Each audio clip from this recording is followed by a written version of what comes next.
Hello everyone.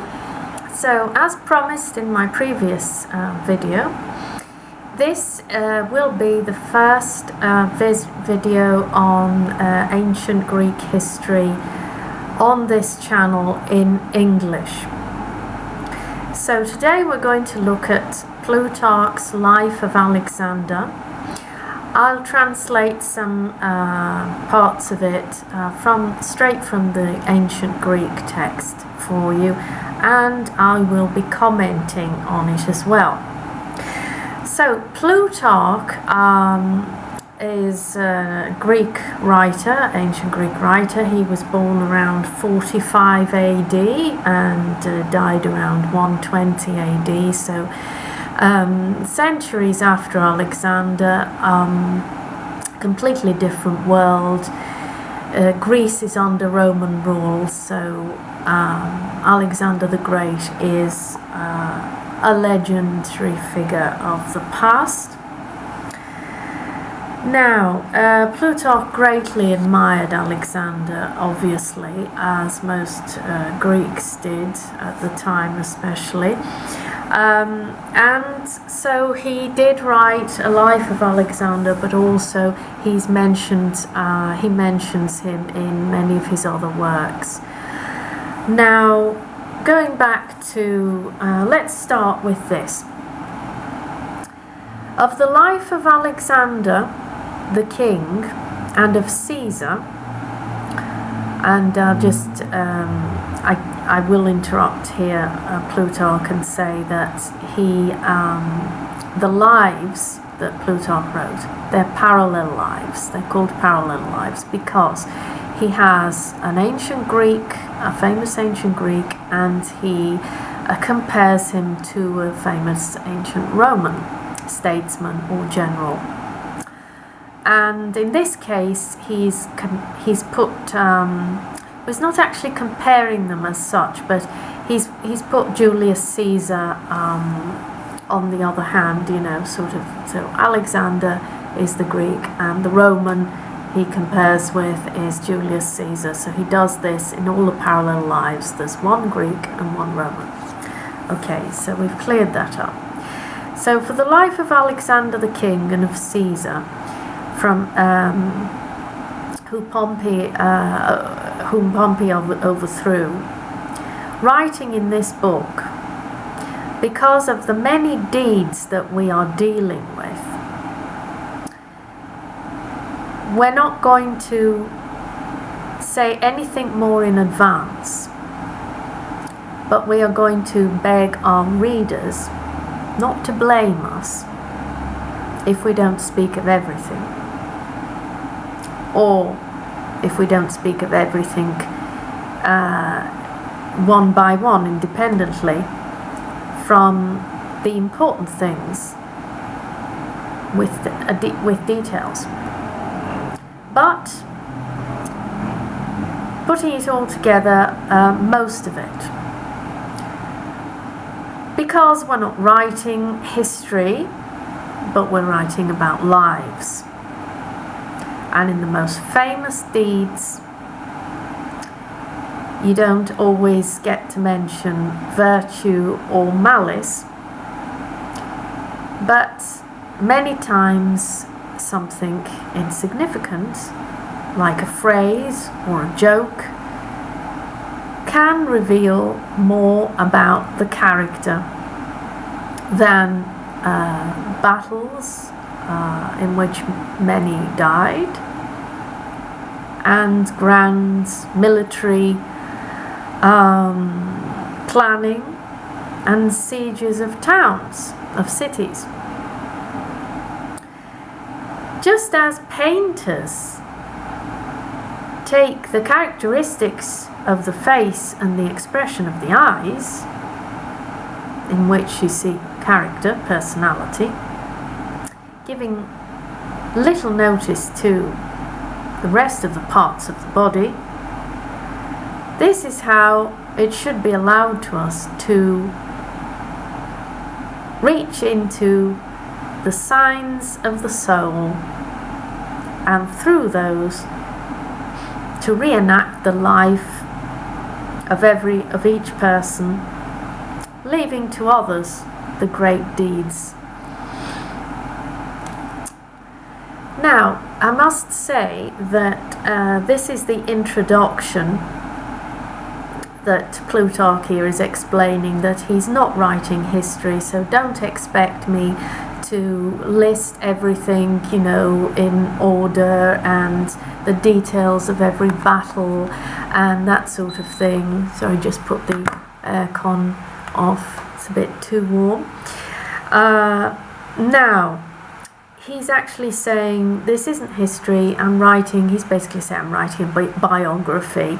So what he's getting us ready for is he's going to focus more on the personality of the person. So we're going to get some details about his private life and that sort of thing, that is really helpful actually, because none of the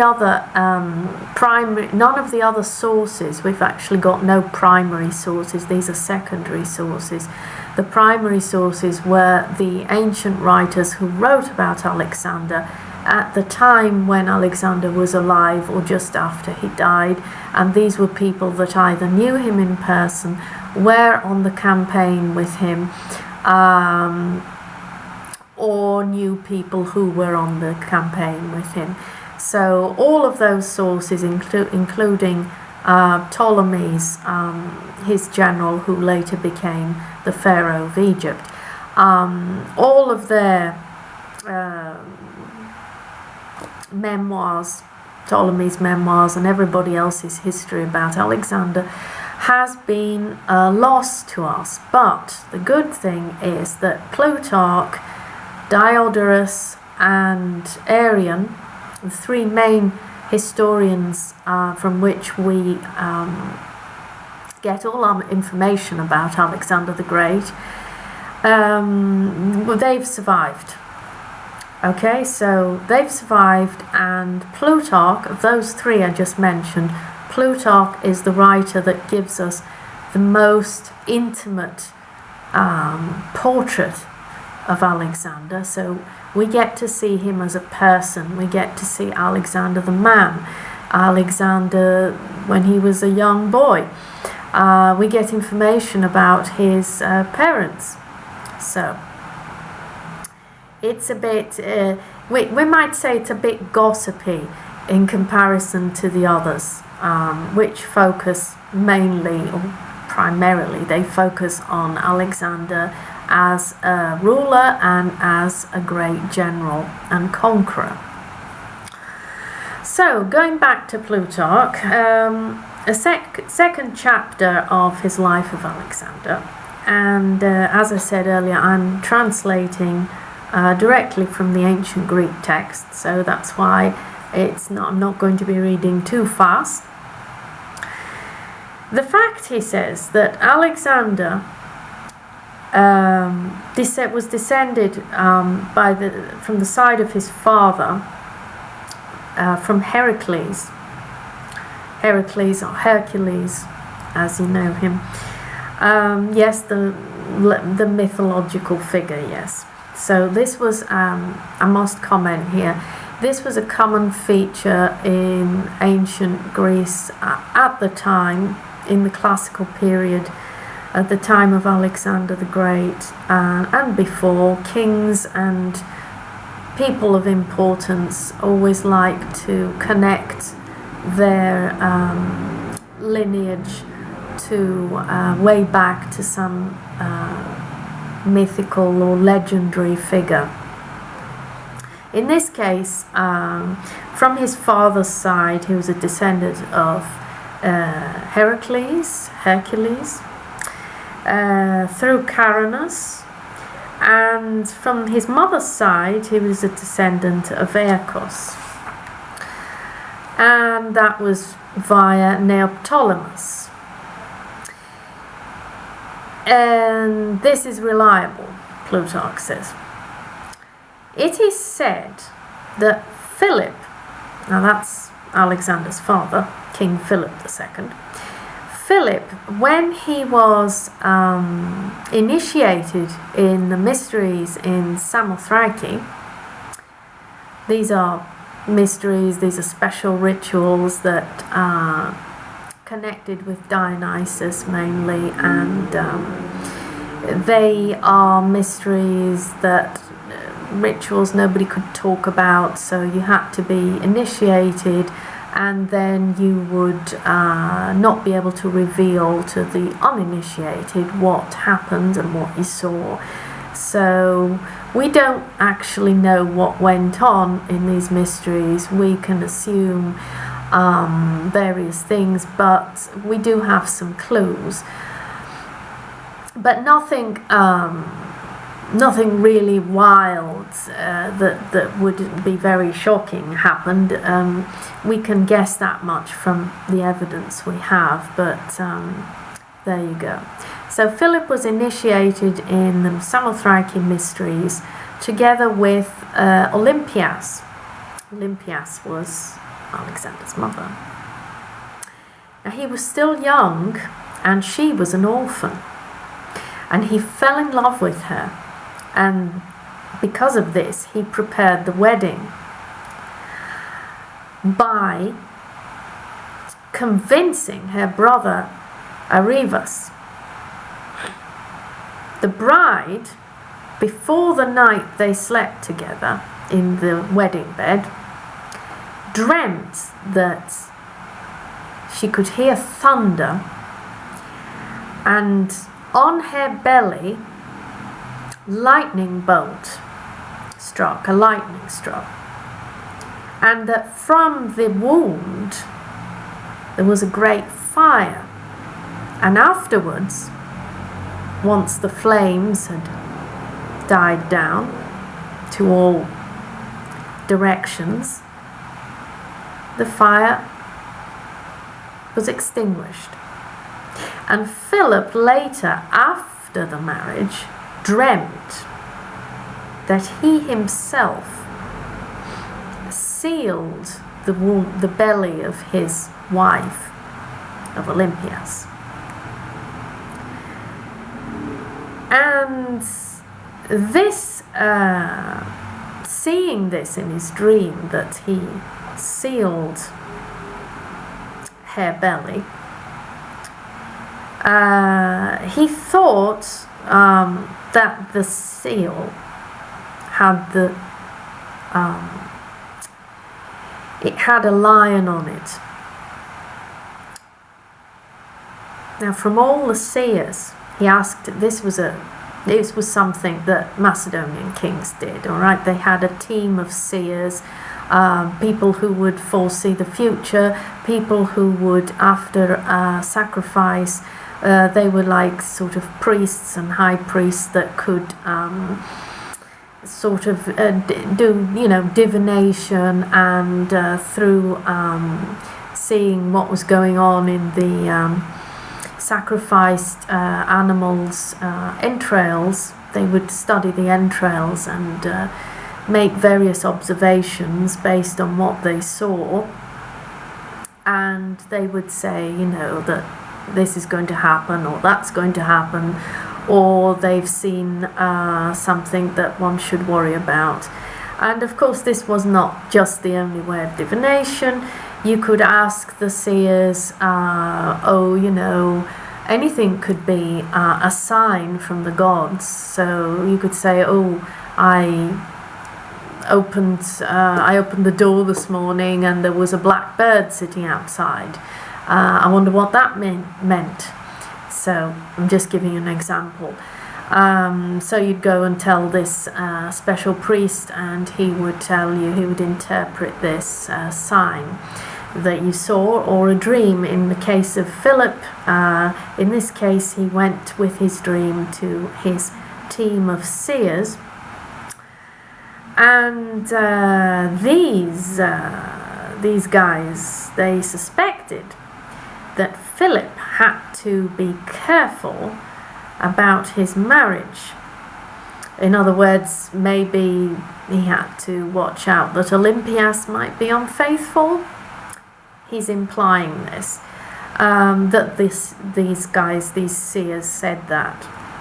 Now, Aristander, from Telmissos. Now, Aristander was Philip's favourite seer. He was very good. We're told he was extremely good at foretelling the future and interpreting the messages from the gods, the various signs, that one would see, or dreams. So Aristander, he said that Philip's wife is pregnant because nothing empty is sealed. So for him to seal her belly, there's something in it. And his wife is carrying a child, a lively child, with the character of a lion. And they saw, at one point, a snake lying next to Olympias while she was sleeping. And they say that this mainly was the reason that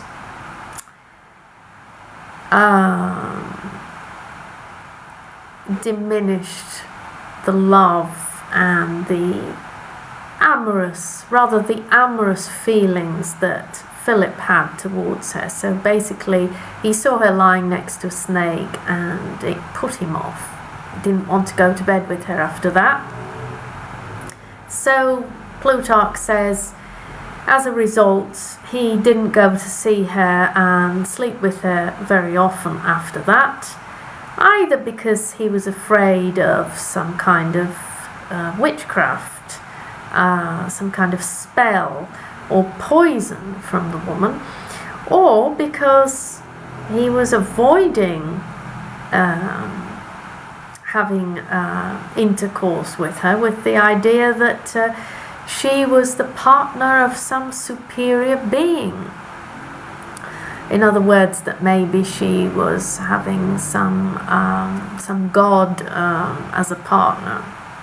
Now we must say, this is just Plutarch making assumptions, most probably based on things he's read from the primary sources and from various other gossipy rumours going around in antiquity about Alexander and his lineage and his mother and his father and all that sort of thing. So he's just mentioning it here, but it's the implication is believe whatever you want. So he's not saying I know this for a case. He's just saying that Philip didn't go either because he was afraid of witchcraft or because he was afraid that she was the partner of some superior being, of a god, in other words. He says there is another story about this, that all the women of this area, he means in that part of the Kingdom of Macedonia. Now, the Kingdom of Macedonia was in the north of Greece. Obviously, Macedonians were Greek, they spoke Greek, they wrote in Greek, they worshipped the Greek gods, but they were a kingdom. The only other kingdom was Sparta at the time.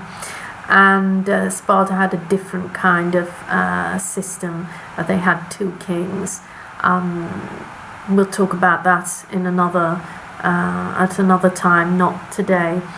Now, all the other in the rest of Greece, it was all city-states, and there was no kings anymore. So Macedonia was the only other part of Greece, of the Greek area, that had a king.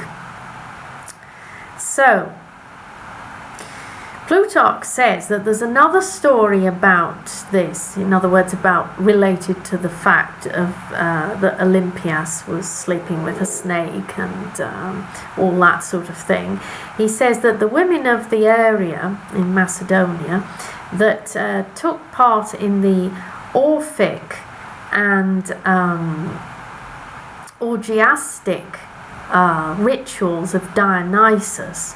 Now, Orphism is a sort of version of the ancient Greek religion It's like, for those who aren't familiar with ancient Greek religion or religion in antiquity in general, I'll just say, I'll give you a parallel. It's like saying that the main religion was, it's like in a country you've got Catholics and then you've got Protestants. So this is really a very loose parallel. So basically we've got, they believe in the same gods, the Orphics, but their version of it is a bit different. So they believe in reincarnation. Their main focus is the god Dionysus, and around him is sort of built a whole philosophy of birth and rebirth, and the soul and the reasons for reincarnation and all that sort of thing. So all these special rituals to do with Dionysus, and most of them were, for the initiated, and they were sort of very secretive, so people don't actually really know what went on. But what we do know is that in this part of Greece, these kinds of beliefs were very, very popular. So, as Plutarch says, all the women of this area took part in the Orphic rituals and the orgiastic rituals of Dionysus from the old days. So this went on for a long time, from centuries ago. And they had the name Clothones and Mimalones. So I'll just say this in Greek. Clothones, Mimalones. So this was the names given to these women, that this was what they were. And so they were like special priestesses, And these women do a lot that is the same with the Idonides, and the Thracian women near the river Emus. From these, it appears that the word religious, to be religious, comes from, says Plutarch. Now, it's very difficult to translate this because what he's using is actually the word thriskevin, which basically is, thriskia is sort of religion, so he's actually saying that this is an extreme version of being religious. And he's saying that that's where this word came from these, he says these, this sort of too much and very strange behavior. Right, so obviously the rest of the Greeks thought that these religious practices were rather strange and intense. So these rituals, Olympias, he says, was very zealous about them, and her knowledge of the divine, and she would express with the wildest way her ecstatic state, and she would in big large meetings, large gatherings, she would present large snakes, tamed snakes of course, which many times would pop out of the ivy, and these are special, he's talking here about these little, I'm trying to think of the word. They're sort of like special little pots that the women sort of held, and inside there were these snakes.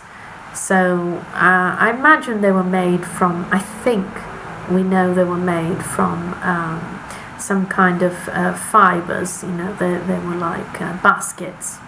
But out of these, and the ivy that was obviously, and the ivy is the holy plant of Dionysus. So these large tamed snakes would pop out of these baskets during the rituals, and they would wrap themselves round the these special scepters that the women carried that were thyrsi.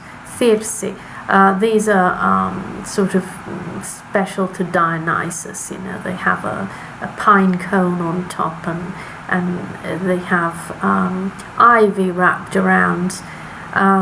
So these are very symbolic, and the snakes apparently would wrap themselves round these special poles, and once they popped out of these baskets. And of course, he says the women who wore on their head some ivy as well, and this terrified the men. All this going on with the snakes, because the snakes would go in between the women's hair as well. So there's a lot going on with snakes, and the men were freaked out. Now, in chapter 3, Plutarch says that Philip, after he had this vision, he sent Charon from Megalopoli to Delphi. Now, Delphi was where the great oracle was, the oracle of Apollo. So in ancient Greece, anybody who wanted to know something, especially if they were important, like a representative of a city-state, or in this case the king of Macedonia, he wants to know something from the god. He wants to know what's going to happen, whether he should do something, whether he should wage this war or not, whatever. So he sends somebody to Delphi. He sends this guy Charon, and he says that he received a response from the god. You would go and basically at Delphi there was this female priestess who was a seer, and she would sit on a tripod on top of a hole, and special, they say they would burn incense and daphne leaves, and she would go into an ecstatic trance-like state, and the god would sort of speak through her, and she would provide an answer in gibberish that the priests of the temple of Apollo would then come and interpret for the person who's asked the question. So in this case, the interpretation from what happens, was that the god said that Philip had to sacrifice to the god Ammon. Now, Ammon was basically a version of Zeus, and he should respect more than all the others this god. The fact that Philip lost his eye, the one with which he saw through peeking through the door of his wife, the god in the form of a serpent, the snake that he saw sleeping next to his wife, it's a bit, suspicious, basically. This is what Plutarch is saying here, that maybe that's why Philip lost his eye, because he had a peep through the door and saw the god with his wife as a snake, disguised as a snake. We know that Zeus in ancient Greek mythology, he would transform himself into various, an animal, a swan or whatever, and he would go and court the woman he fancied. So in this case, what Plutarch is implying, that Zeus slept with Olympias. Philip had a peek through the door, saw this, and that's why he lost his eye. As a sort of punishment for, you mustn't see, you mustn't look through keyholes. Now, Olympias, as Eratosthenes says, here says Plutarch, as she sent off Alexander on the campaign to Asia, said to him the secret of his birth. She gave him the advice to be worthy of his lineage. Others, though, say that she said, well, won't Alexander stop talking bad about me to Hera? The goddess Hera, the wife of Zeus. So, Alexander was born on the 6th of the month of Ekatomveon, and the Macedonians call this month Lon. It's the same day that the temple of Ephesus, temple of Artemis in Ephesus, was burnt. And on that, Aegisius of Magna had said this bright thing, that Artemis was not able to extinguish this fire because on that night she was busy with Alexander's birth. I'll say 2 notes on this. Now, Artemis was the goddess that also helped women in childbirth. So the implication here that Plutarch's mentioning is that her temple burnt down in Ephesus. Now, this was one of the 7 wonders of the world at the time. It was a very, very large, very wonderful temple. And he said this burnt down because Artemis, the goddess, was busy helping Olympias bring Alexander the world, give birth.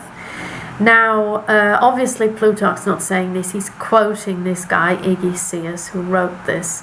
So there's some, we don't have it, but Plutarch read it somewhere. Now, also, obviously, he said that it's natural for the temple to burn because Artemis was tending to Alexander's birth, and of the seers that happened to be in Ephesus, because they believed that the destruction of this temple by fire, obviously, was a sign of another disaster to come. They would run up and down, hitting their faces and shouting that on that day, devastation and great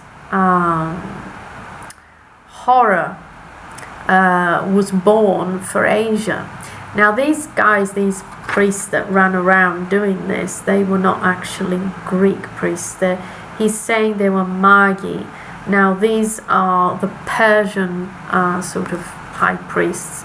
So at the time, Ephesus in Asia Minor was under Persian rule.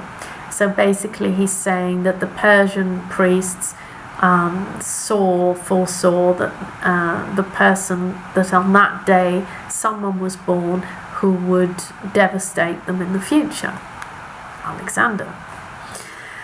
Now, Philip, who'd recently conquered Potidea, this is a city in the north of Greece, right?